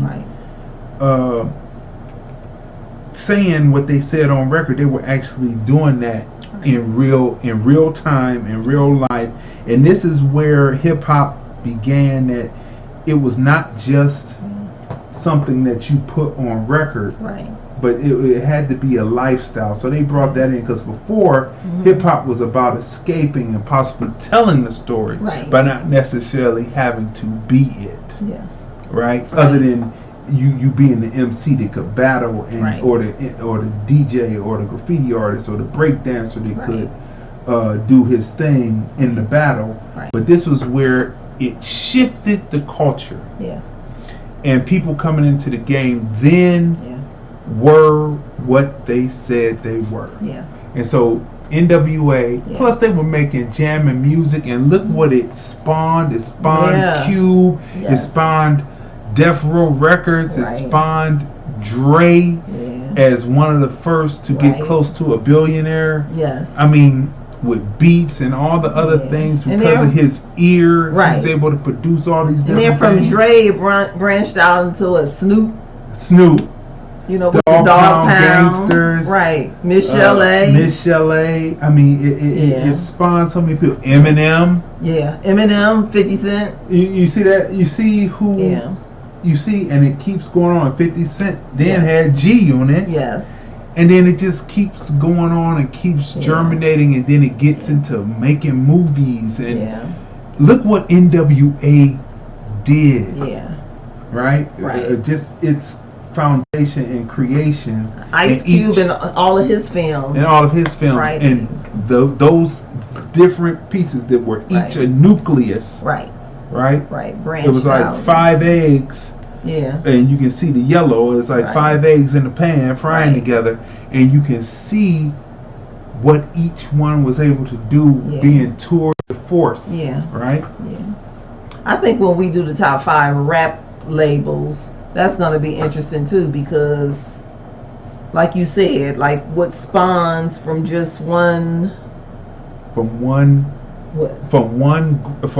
entity, one group, it just flourishes. It just branches out, and creates all of this that has pretty much ruled the music and inspired and influenced the next generations coming along, All right, so far, Tribe Called Quest, Ghetto Boys, NWA, not in any specific order, but I believe that these are the definitive top 5 top 5 hip hop groups of all time. I think we have this. Do we have? It looks like we have the same top 5. I don't know. We're gonna see. Almost. Did you finish yours? No, I haven't finished. I got 2 more here. Okay, go ahead. All right. So 213-943-3358. 213-943-3358. If you want to chime in and talk about what your top 5 hip hop groups of all time are. My next group is Public Enemy. Yep. Public Enemy. Chuck D. Flavor Flav.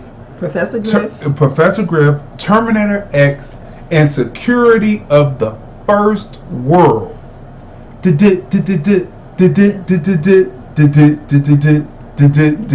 I add them to my honorable mentions? Honorable mentions? What do you mean? Wait a minute.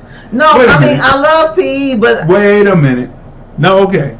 Go ahead. Why you love PE, but what? I want to add them to my honorable mentions. I mean, you can mention honorable mention, but they should be on your main top 5. No, my top 5. Wanna know why they should be on your top 5? Because they changed again the way the music sounded from Run DMC. Run DMC was one era, right? Coming from, I believe it's Queens, and then here they come from Long Island, Strong Island, where I got a wild in, and they changed the way hip hop is produced. Hank Shock Lee, the Bomb Squad, changes the way music is produced by introducing multiple samples into what is being produced, making the sound big. And even Dallas Austin talked about how he was influenced to do the first TLC album with all those samples and then putting melodies over it, and putting the melody over the sounds.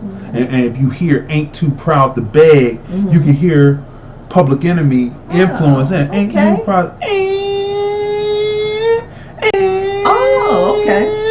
Ain't too proud to beg.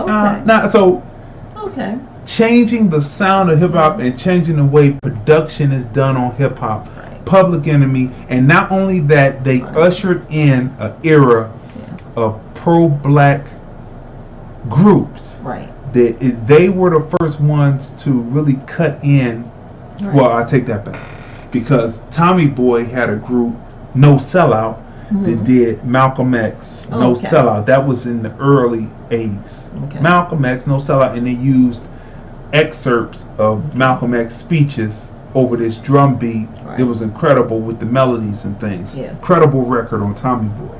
But here is Public Enemy, and they are cutting in speeches. Farrakhan, Chesimard, you name it. Harry Allen. Are we that type? Don't believe the hype. That's right. So they not only were coming with jamming music, but they were also educating at the time, where you would go read these books by these people, or go try to find then it was videotape on these people. Now YouTube has it incredibly out there, where you can go listen to the record and then go find out about the various people who were pushing saving black people from an ultimate Holocaust. That's what they were about, That's a good point. That's right. And so, not in any particular order, because these 5 groups, I believe, are amazing. 5 of the strongest hip hop groups of all time, and I can't really put them, but this is within 5, right? And I have to say this, right? It's in 5. Okay, so my last group that I'm going to mention, not necessarily last on the list, is Outkast. Love Outkast. Andre and Big Boy, or Andre 3000 and Big Boy, right? The whole Dungeon family. Organized Noise. Just incredible. I mean, I could put Goody Mob down as another honorable mention, right? Goody Moby. Right? Goody Mob. Who's that looking through my window? Oh, no. But anyway, Outkast. Yes. They come out Southern playalistic Cadillac funk music, and they had the jingle bells in there, and they put the jingle bells in there because they planned on having it come out on a Christmas release, and so they put it out there because it came out on a Christmas album put out by LaFace Records, and it really didn't have anything to do with Christmas, but it just worked, and it became a hit, right? And these two young guys that epitomize the way people all around the country dressed at the time in hip hop. Yes. You know what I mean? Yeah. Like they had on, it was a baseball cap. In their aspect of it, of hip hop, they wore the A hat. Right. In Cleveland, it was the C hat. Right. Because we were getting away from using the Chief Wahoo. Right. So we had the C hat for Cleveland, right? And different places wore different hats to represent their area. Right. And but other than that, their dress code was the same. The jersey, the jeans, you know what I'm saying? The kicks, everything was basically the same. So a person could look at that in another city and relate to Outkast. It's just laid back and just soulful. I know that's from your list, so you know Outkast is on my list too. Number 1, so I'm gonna chime in, right? Go ahead. So their very first video was directed by, I was surprised, Puff Daddy. Yeah, P. Diddy. P. Diddy. And then we learned from, I can't remember whose show I was watching, but didn't they say at one point Queen Latifah managed them? Sure did. That's what they said. Yeah. So you know, when I think about Outkast, this is before the album was released, right? It was just a single buzzing through. Do you remember when they were at Levert's Club? Yeah, That club was packed. Yeah, it was Vert. Yeah, it was packed. It was packed. And Outkast, the album hadn't even dropped yet. It was just from like the single being played. That was the second album. AT Aliens hadn't dropped yet. It was AT Aliens. Oh, I thought this was no. It wasn't the first. This is the second album, AT Aliens, because they were already popular, and that's why it was packed. I'm surprised that they was probably just giving love. It was AT Aliens because AT Aliens, the single, had dropped. We were playing that on the radio. I was thinking that was the first album. No, it was packed though. One for the money. Yes, like the parking lot was just, and the parking lot was just huge. It was packed, and then they had everyone like a shopping center, huge. This is where this hip hop thing really comes in, and I remember it was a street team that put this event on, and I will never forget this. So I will tell this story. So it was a certain DJ that will remain nameless that was DJing that night, right? So, I tell this story? Yeah, I'm gonna tell it. Shit. I mean, it's history, and I got to tell it. Okay, so arguably, I was on my hip hop ride. You know what I mean? Like, if you're hip hop and you're not standing for your own and saying your own, we had just come off of the Red Man concert, but anyway. That's a whole nother story. Yeah. And then we had just come off the De La Soul concert, and so, and then Camp Low was there, and Camp Low was talking about represent your set. I said, I got on the mic, say represent your set. I started breaking off top billing in a different way that people had never heard before, and I said, let's get the MCs up there, let's see. And then Camp Low said, no, that's all right. But anyway, so I was on my hip hop ride. That's another story for another time. But so Outkast was there, and people came to see Outkast. One division of the street team had put this on. Then another division of the street team would be arguably East Coast, in my opinion, nut riders. I will say that true because it started in the East, and it's true. It started in New York City. All praise is due to the New York and all of the people who the foundation and those who made it happen. But at the time when it started to spread out, and Andre at the Source Awards said the South got something to say, Atlanta got something to say, right? When he said that, it was hey, what's going on? Thanks for chiming. There was a come from, believe it. Okay, that's crazy. There was a backlash coming from the East. Okay. There was a backlash. See, they cut me off, people. As soon as I started talking something political about something, they cut me off. This is crazy. Let me finish. No, we got this story now. People have to hear this story because the story is very important. So we're back, people. Hopefully you can catch up with us. They're breaking us up because as soon as I got on politics, they wanted to cut it off. Okay, so look. So arguably there was a backlash happening.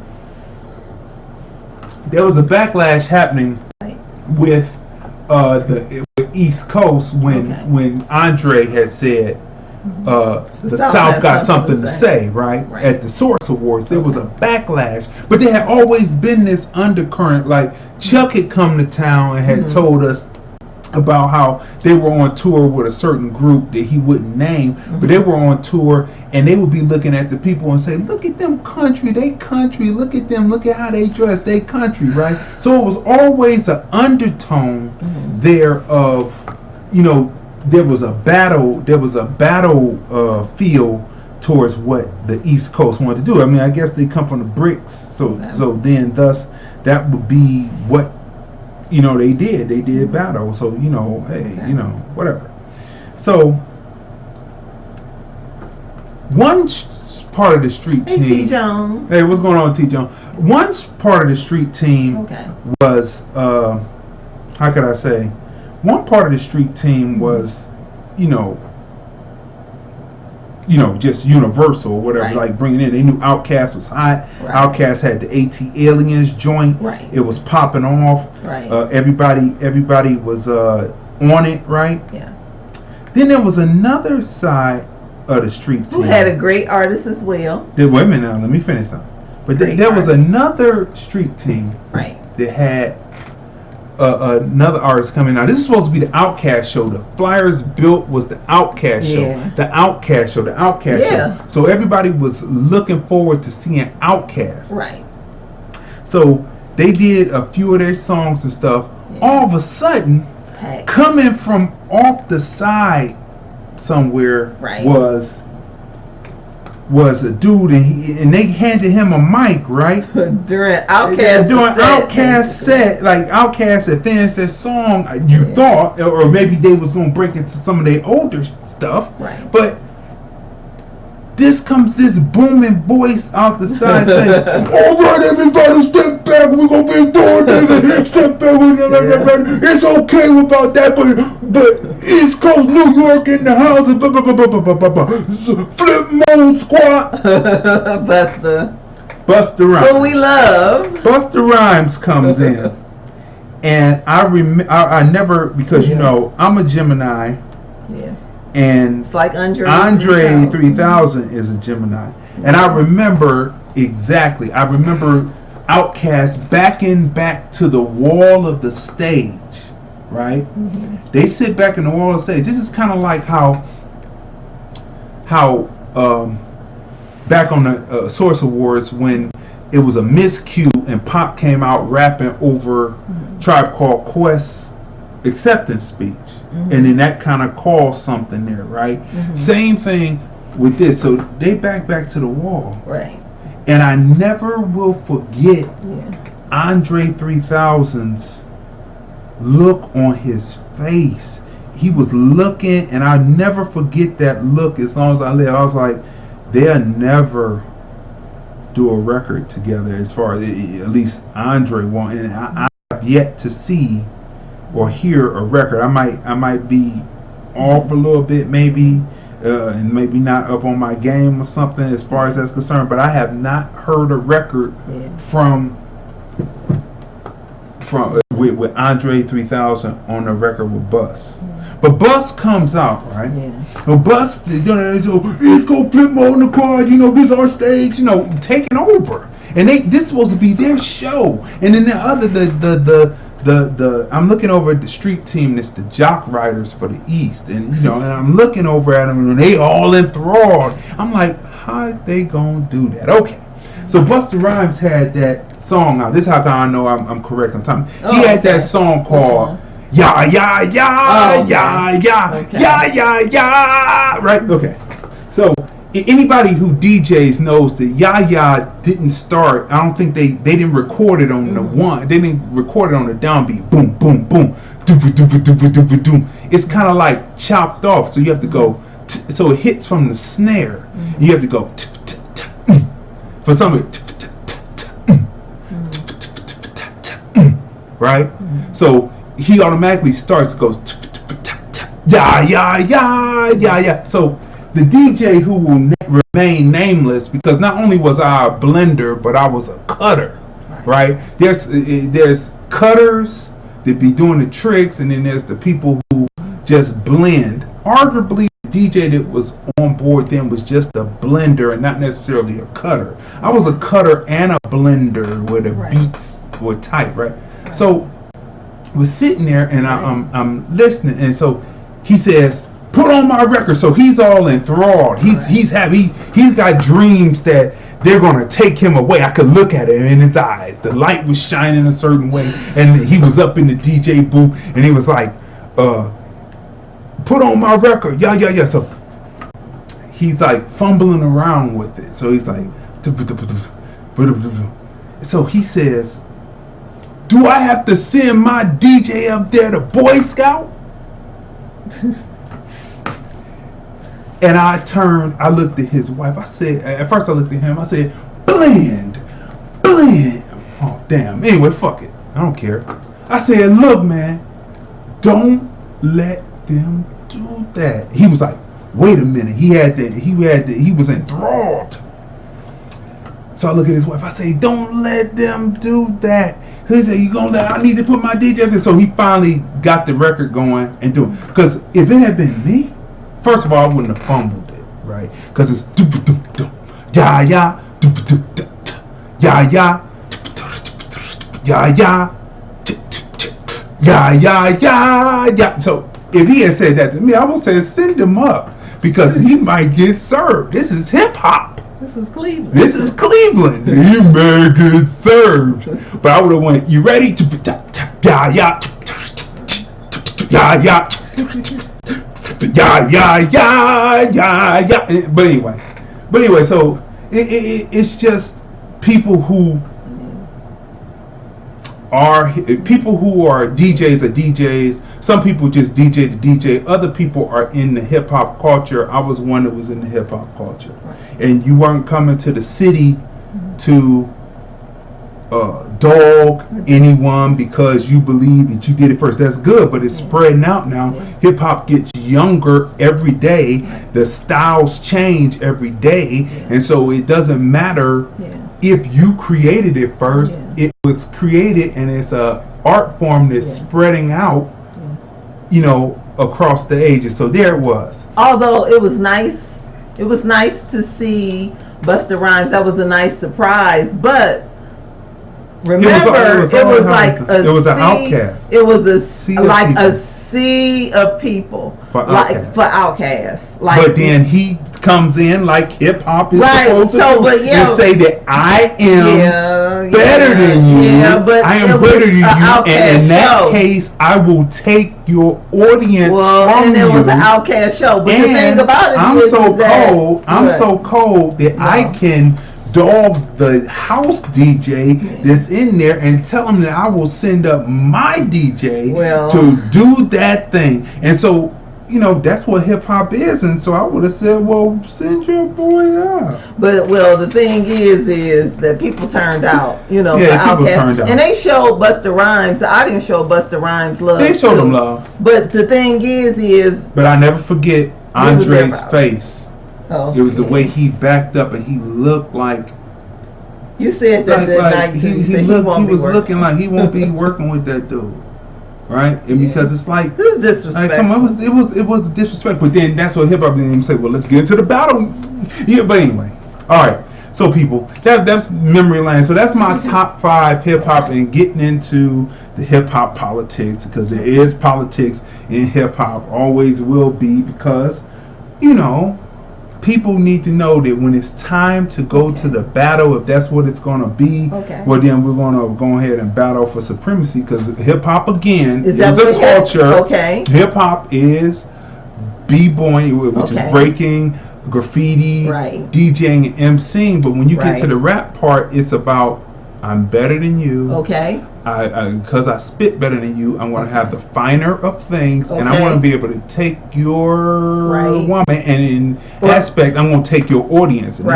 So that's what hip hop is, right? That's what hip hop. Well, then, if that's what hip hop is, I'm going to need people to back off and leave Nicki Minaj alone, because she is. Does that all the time, and that's what we talked about that last time. Like, I don't see that argument. But let's keep moving forward. Okay, people. So that was my top 5 list. We got into a little politics. Now we got to talk about a movie as we close out. Right? Great. We got 20 minutes left, and we've had a great, robust show. Yes.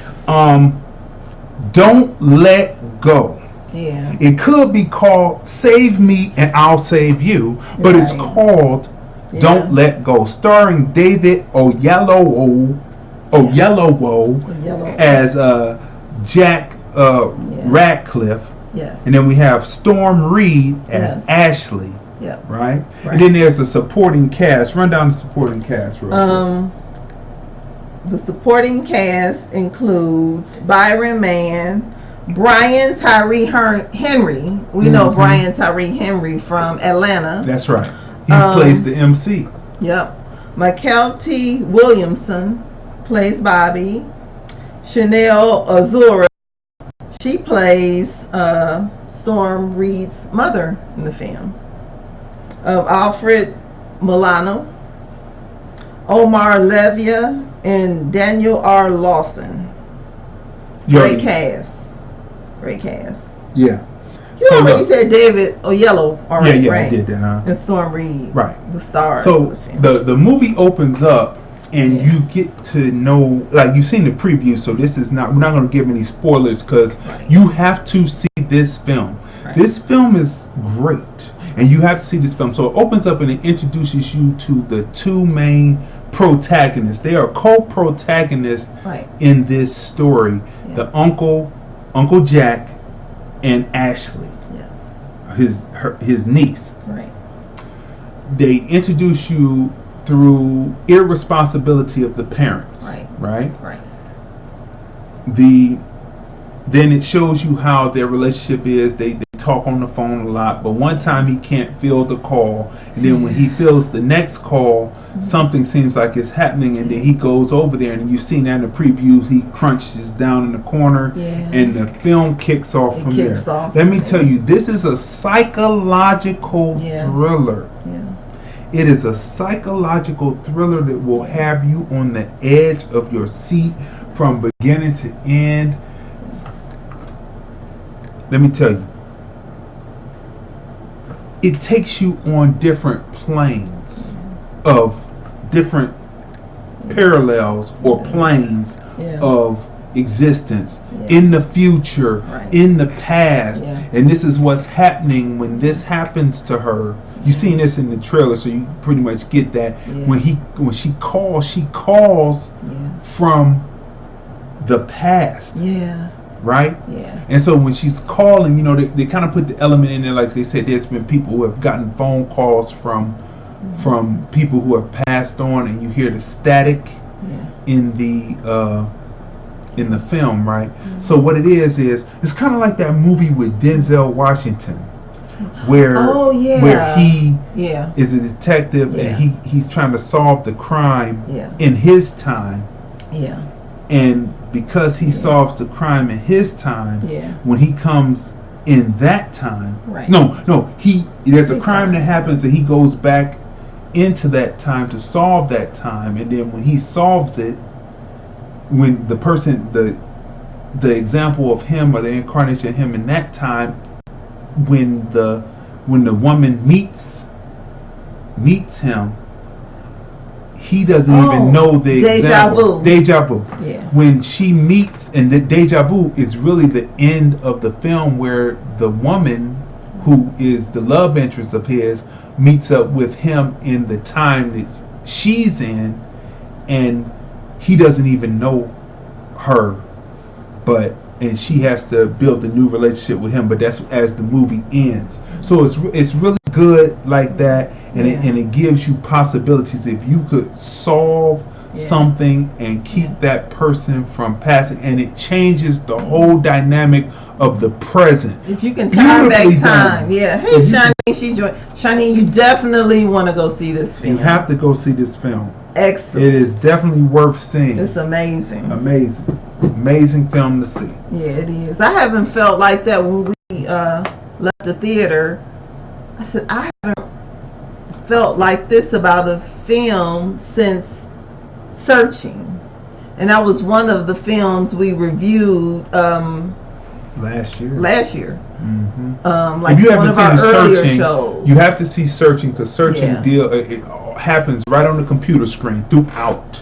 Yeah. Computer screen or phone screen. It's totally told from POV, looking at computer screens. Beautifully done. But this right here, Don't Let Go, you have to see this. So the setup of the story, beautifully set, so that you will feel concerned about the characters. Right. The pacing, no doldrums in it.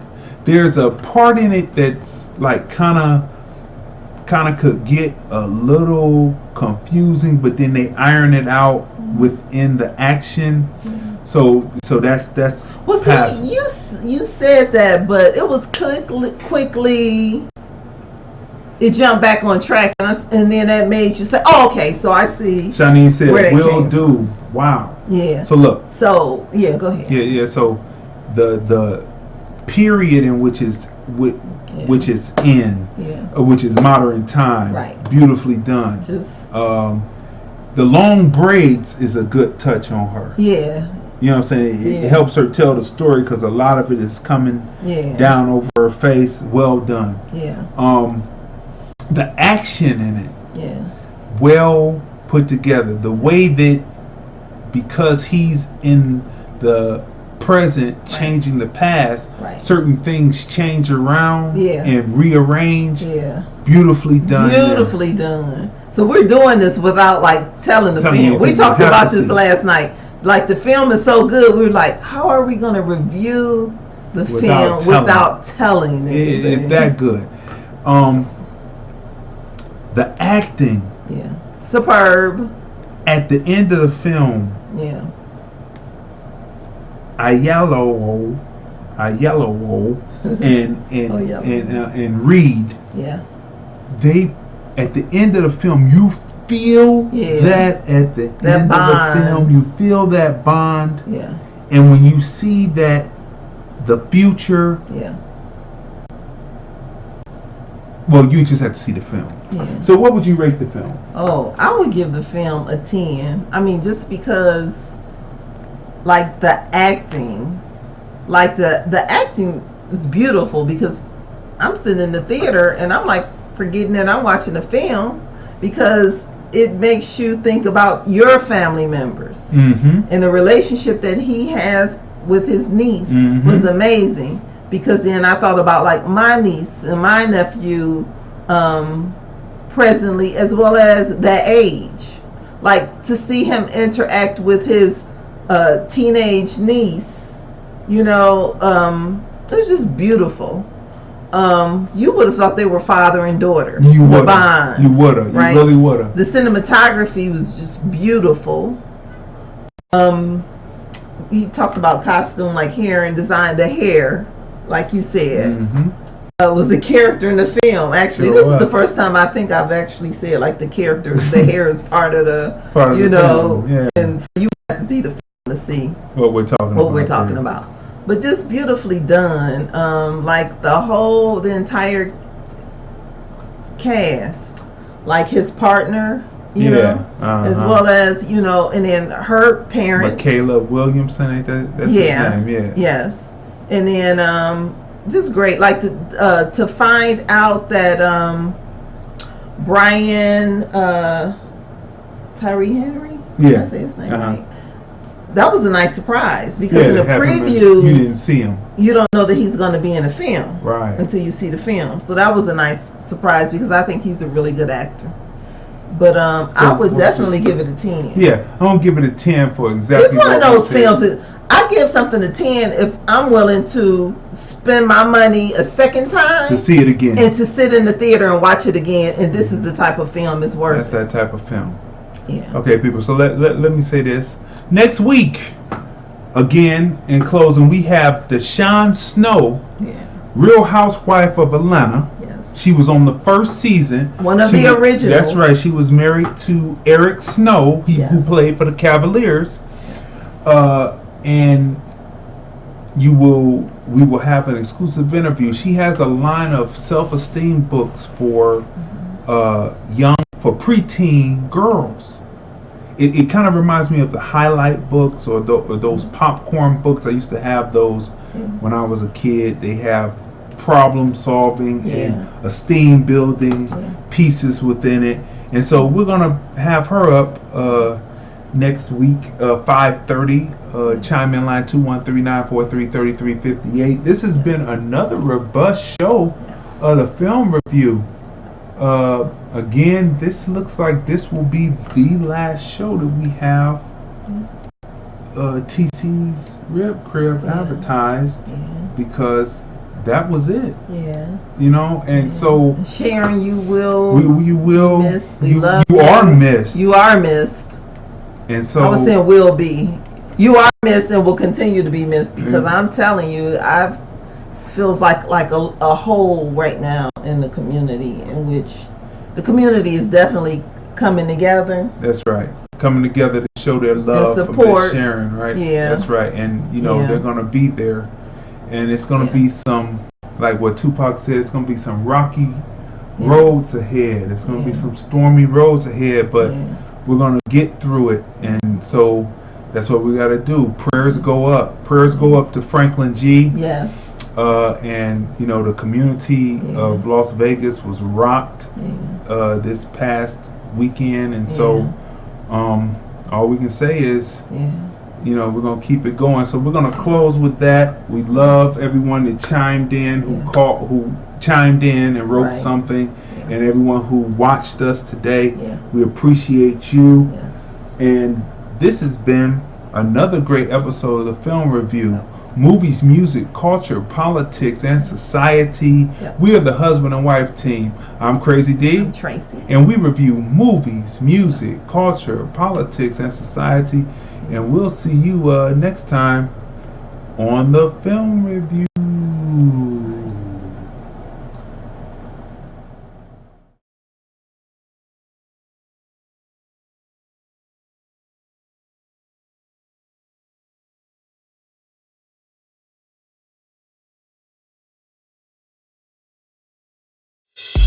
This is another great episode of the Film Review. We are the husband and wife team. We are the husband and wife team. We are the husband and wife team. Stay tuned. We're the husband and wife team. I'm Crazy D. And this is the Film Review. Stay tuned. We got a lot to talk about. We are the husband and wife team that review movies, music, culture, politics, and society. This is the Film Review. Movies, music, culture, politics, and society. We're the husband and wife team. I'm Crazy D. I'm Tracey. And we review movies, music, culture, politics, and society. Sunday at 5:30 on Crazy Dion page on Facebook. Live stream. The Film Review. Movies, music, culture, politics, and society. This is the Film Review. Welcome to TC's Real Crib!